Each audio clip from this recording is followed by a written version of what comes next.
probably should have shaved my mustache. Rihanna girl, I thought I was gonna have to pun the replay and send that foundation back. I was wondering, yeah, boy, I'm still that bitch. I had to block you, but you still gotta watch this shit. What's poppin', y'all? Welcome to my YouTube channel. It's your girl, Mika, your hostess with the mostest, and today I'm here with a beauty review. Yep, that's me. You're probably wondering how I ended up in this situation. Now, I'll be the first person to say, if you have a makeup routine that works for you, stick with it. Just stick with it. I decided to deviate from my normal routine when I was first trying out the Fenty Soft Lit Foundation, and it went all the way left. Typically, as a combination oily skin girl, I love a mattifying, blurring primer, and usually that sets the tone for how my makeup is going to look, but instead I used a hydrating primer, way less powder, and when I tell you the foundation just was not giving. It was sitting in my pores, emphasizing texture. I hated it so much. This is gonna be a rocky review, and I thought it was gonna be smooth sailing. Child help. The second time around, I did my makeup how I would any other day, except I swapped out the foundation. I say that to say, if you have a makeup routine, process, whatever that works for you, stick with it and don't switch up, because you're gonna end up looking like this. Okay, bye. Now that you've seen what was supposed to be my initial review, it's time for me to really get started. My hair is clipped back, so let's talk about Soft Lit. This is the Fenty Beauty Soft Lit Naturally Luminous Long Wear Foundation. Try to say that 3 times. The price of this foundation is $40. This is more than the original hydrating foundation formula, which I believe was about $35, $36 when it was last in stock. Though I got me like 3 bottles on sale, because when they were getting discontinued, they were on sale on Sephora and on Fenty.com. So I snatched them up because I knew the time that they was on. This foundation is the same exact packaging as the Pro Filter Matte Foundation, Fenty's first foundation formula. It's in a glass bottle, so I expect that price difference definitely has something to do with the glass bottle. It claims to be hydrating, medium coverage, long wearing, a natural finish, although Fenty has been promoting it as a golden hour in a bottle kind of situation. And if you ever took a flick in golden hour sun, you kind of know that lit from within look that it gives. I wouldn't necessarily call that natural finish, but I kind of get what she's hinting at. It also says that it resists sweat, humidity, and it's transfer proof and waterproof and reduces shine. And I'm very interested to see about the humidity, because I live in Houston, Texas, where it's humid all the time. Let's see what the humidity is right now in Houston, Texas. What is the weather at? My phone is so dirty. 68%.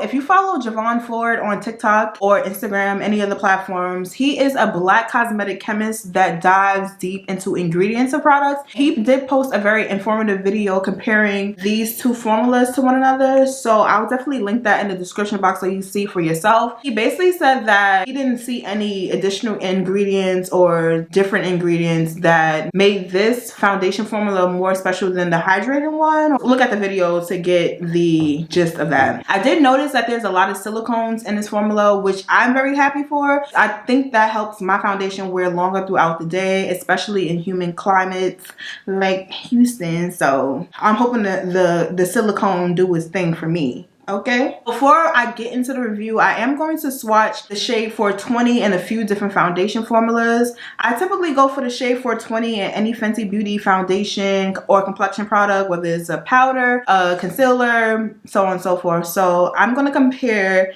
the original hydrating to the luminous and the matte foundation, all in the shade 420. When I swatch these on my face, you're gonna be like, girl, you cannot wear those foundations. But once it's on, dried down and blended, it's gonna look much better. Here is going to be the swatch of the hydrating foundation, the original one, and as you can see, it looks super light on my skin. It looks super light, but also I've had this foundation for a while, so I honestly cannot tell you if it looks that light because it might be old. You know how we do. You know how we do. Next, I'm going to swatch the Luminous foundation, which is the new Soft Lit. Okay, so Soft Lit, it looks a little deeper and a little bit more orange than the hydrating foundation. A little bit of Pro Filter Matte, and I'm swatching that right here. Color-wise, I would definitely have to say that 420 and the Hydrating and Matte formulas look the most similar, and then 420 here in the Soft Luminous is a little bit more orange. It's definitely a little bit more orange. Honestly, when it comes to foundation matching, I'm not a stickler for it being the exact color of my skin. I'm gonna make something shade between a powder and a concealer and a bronzer. My skin is gonna come together and it's not gonna look crazy. Don't listen to me and end up going outside looking crazy. For primer, I'm using this Milk primer. This is the Milk Pore Eclipse mattifying primer. When I use mattifying primers, I do find that the primer doesn't necessarily make a foundation matte, so I don't think that this is going to change the finish of the foundation. What this does for me is it just gives my skin a very smooth canvas to work off of. I kind of think of primers as shapewear, right? Just because you wear shapewear and you put a dress on top of it don't mean that you tweak the dress. You just shifted some things around so like the dress could lay how you want it to lay. You know, I hope that doesn't sound like weird, but yeah, I do a really good job of hydrating my skin in my skincare routine. Me using that hydrating primer was very unnecessary, and that's probably why I kind of felt like an oil slick and my makeup would not wear the way it normally does. Some mattifying primers have like a powdery texture to it. This one does not at all. This feels like more of a cream, so I think this is appropriate to use with this foundation without tweaking the formula. Okay, applying the foundation, I'm going to use this flat top type of brush. Let's get into this application. One full pump. That is what one full pump gave me. I'm gonna tell you right now, I might need more than this. Okay, yeah, it said it was medium coverage, and I could definitely see that is a fact. I am typically a full coverage girl, but we'll see if it's buildable, because I can definitely still see some of my dark spots under the foundation. I definitely do. I do like the finish of the foundation though. Can you see that even though I use a mattifying primer, you can still see that luminosity? That's what I'm talking about. I'm gonna use like 2 pumps at least of this foundation. If you are a girl like me who likes her dark spots covered, I would say you're gonna have to use a decent amount of this foundation. But so far, I don't think it's gonna be cakey looking, so you should be good, sister. Let's compare sides foundation and without foundation. This is the side that I applied the Soft Lit Luminous foundation on, and you can still see a little bit of my dark spots, but it's not bad. On a day when I want my face beat, oh, she gonna have to layered up. This is the side without the foundation. I definitely have some discoloration or uneven skin tone here. Now I'm gonna go ahead and put another pump on this side, and then we're gonna see if it's buildable, because I feel like I'm gonna want to use more than just 1 pump of foundation, but we're gonna see. To the other side. I probably should have shaved my mustache.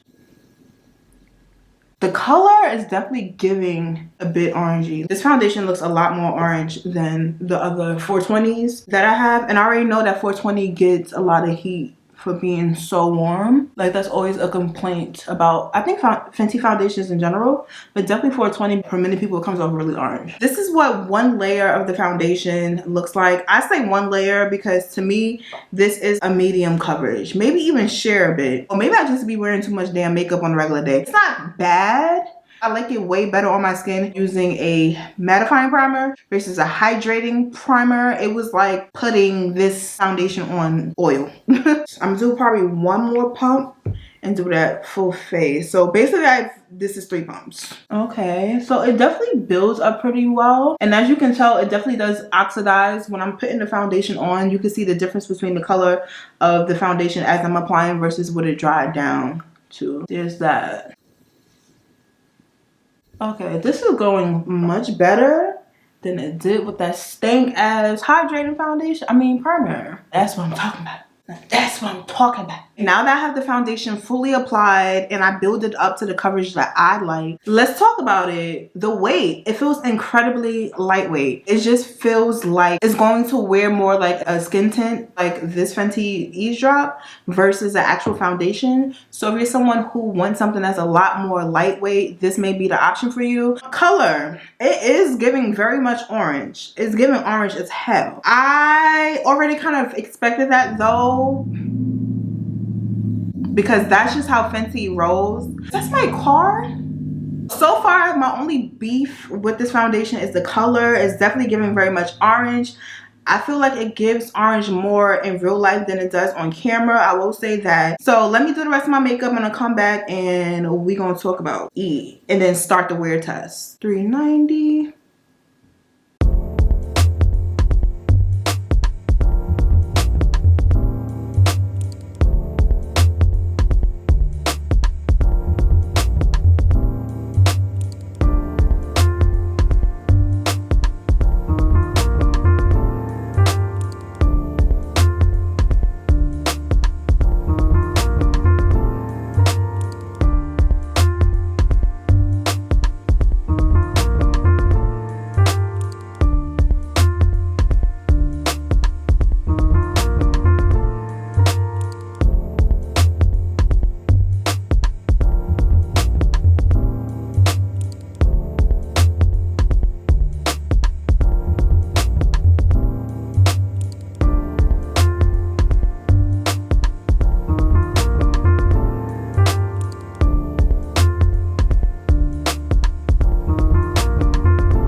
Back and I have all my makeup applied and this is what she's giving. I can tell you already I like this foundation so much more since I did not use a hydrating primer. That was where I went wrong. That is not what I need to make my makeup last. I need something mattifying and blurring, and boy did it make a difference for this damn foundation because I was about to chuck her in the garbage. Okay, in the garbage. Initially, when I tried this foundation, I feel like it emphasized so much texture on my cheeks. Though I use blurring products, at the end of the day, my skin is still real skin. Therefore, I do have texture. This time around, I don't see that as much in this foundation. If you have a combination to oily skin, you definitely want to prep with things that you know work for your skin. Don't do the hydrating route. Second of all, I also went with the same powder that I use, which is the One Size Beauty powder. Last time, I lightly set my face, which is not something I would normally do, so I went in. I didn't bake, but I use as much powder as I know I need to make my skin look the way I need it to look under makeup. Okay, lastly, I went in with my Charlotte Tilbury Airbrush Flawless Setting Spray. Don't say I cheated. This is just how I would do my makeup normally. Okay, it helps your foundation last longer, but I feel like it just makes your foundation melt in and sit like real skin. I like this, the little luminosity that's coming through. I will say I can kind of still see dark spots on my skin, even though I use what, 3 pumps of foundation in total. But overall, I'm liking the foundation. Okay, because Miss Rihanna girl, I thought I was gonna have to ponder replay and send that foundation back because she was not given the first time. But so far, so good. Now we can officially start the wear test. It is 3:07 p.m. CST. I want to go for a short walk, and I also have some errands to run later. I'm going to check in periodically throughout the day to show you how this foundation holds up. The second time around, let's see if she worked the hype, because I watched a few reviews and nobody's experience was like mine or my first experience. So we gonna see if me sticking to my normal routine and just swapping out this foundation made a difference. Okay, bye. Right now it is 4:57. I can't tell if that was from me eating or if this was from me flossing my teeth after I ate. But either way, we got a little bit of transfer of the foundation. But I'm just gonna pack this in because I ain't going outside looking like that. And I fixed it. It is, I think it's like 6 o'clock, and I stopped to get some frozen yogurt. And I'm sitting outside on purpose because we really testing this foundation and it's nice and cool inside, so. She decided to walk to the grocery store because it's only a 10-minute walk. Foundation wear test. 8:48. It's been about 6 hours, and this is what the foundation looks like right now. As you can see, I'm getting some shine, especially in the areas where my skin is more oily than combination. I wouldn't necessarily say it's separating. It pretty much looks the same in my opinion. Ciao, right now it is 11:04 p.m. This is what the foundation looks like after a full day's wear. And as you can see, I'm shining, shining, shining, shining. Yeah. Yeah, she's giving shiny. This is how the foundation looks without me blotting for a full 8 hours. I'm not mad at it, but it did not separate at all. And I definitely think I made the right choice once again by using the primer that I always use. My skin has developed too much oil in the past 8 hours for it not to transfer, so we gonna see. I definitely want to see what the blot test will do. We got our white paper towel. I'm gonna blot in like the cheek, nose area and see what happens. It's not terrible, but you definitely get some transfer there. I'm gonna blot with my Velour Powder Puff. I usually carry these with me to blot my face. It does a good job at blotting and picking up the oil without disrupting the makeup. So we're gonna see how that chin do. Let's see. Okay. Okay, I think it did well with the blot. It just kind of disappeared and no oil left behind. Last test I'm gonna give it before we call it quits is I'm gonna use the Fenty Invisimatte powder. I'm also gonna use the sponge, but I flipped it on the other side. And we're gonna blot down the center so we get an idea of how that looks. Can you kind of see? I'm gonna blot around my nose. This is the side I didn't use the Invisimatte powder on. This is the side that I used Invisimatte powder on. So I will say, if you're an oily girl who wants a foundation that's not matte, but you're comfortable blotting your skin throughout the day, you can go for this foundation and use whatever powder or blotting technique you prefer and touch up your makeup. Overall, with this foundation, I do think it's a pretty good formula. Personally, it's not my favorite from Fenty, mainly because clearly I have to do a little bit more as a combination oily skin girly who lives in humid ass Houston, Texas. I'm very happy I gave it a second go around because baby was about to go back. She was about to go back where she came from, okay? Because she was ruining the vibes and I wasn't fucking with it. As far as how often I will wear this foundation, I will still wear her, but definitely on my very like low-key, I'm running to a cafe to do some work, or I'm running to the supermarket to get some groceries, those kind of days. Because otherwise, if I'm going outside and I'm beating his face, I'm going for the medium to full coverage. This is really sitting heavy medium. It's really smack dab in the middle, and the buildability is there, but it's just like, girl, I want to look. You feel me? If you made it to this part of the video, thank you so much for sticking through what probably was a chaotic beauty review. My first beauty review on my channel, and I will get better someday. Make sure you like, comment, and share this video with a friend. And if you want to subscribe, you can do that too. But I'll holler at you later. Okay, bye.